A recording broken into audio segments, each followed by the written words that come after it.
Car मित्रांनो आहे बघा, आज वार रविवार आपण आलतो तर शेतामध्ये पार्टी चालली होती बघा. आहे बघा आजचा बघा बिर्याणी बनवली रानात एकदम भारी अशी. तर संतोष शेट का कसं नियोजन केलं रानातलं नेमक्यात आहे? आता काय आहे, उन्हाळा आहे, घरी बसू वाटत नाही, मस्त पैकी निवांत मध्ये 42-43 टेम्परेचर झालंय. आपला एन्जॉय रानामध्ये रानमेवा सगळ्या गोष्टी, कैरी, कोशिंबीर, बिर्याणी. इकडं बघा कोथिंबीर या सुद्धा एकदम बिर्याणी भारी. खायला, हे बघा या बिर्याणी खायला. या बिर्याणी खायला बघा एकदम भारी अशी बिर्याणी पार्टी. बाप्पू आहेत आपले ओले. बाप्पू कसं काय वाटतं रानातल्या बिर्याणीचं, कसं काय तुम्हाला स्वाद? शिंदेवाडील नारळ आपलं सरपंच कसं काय आहे? हे बघा एकदम भारी असे बिर्याणी 5 जण खायला आम्ही.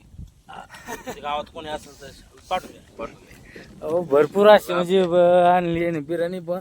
आणि एकदम भारी असं लय मटण आणलंय, नुसतं बोकडाचं मटण आणलंय. आणि बघा एकदम पाण्याची सोय पण केली आहे. आणि एकदम इकडे बघा एकदम म्हणजे लिंबा खाली त्या बघा एकदम रानात. आता हे बघा एकदम भारी बघा नांगलेलं रान इकडे ढेकळं. आणि पोरग बघा कसं ताव खाऊ खाऊ खातोय. भट्टा केला इथं. भट्टा पण इथंच केला हे बघा. चालन धन्यवाद धन्यवाद. एकदम भारी वर का.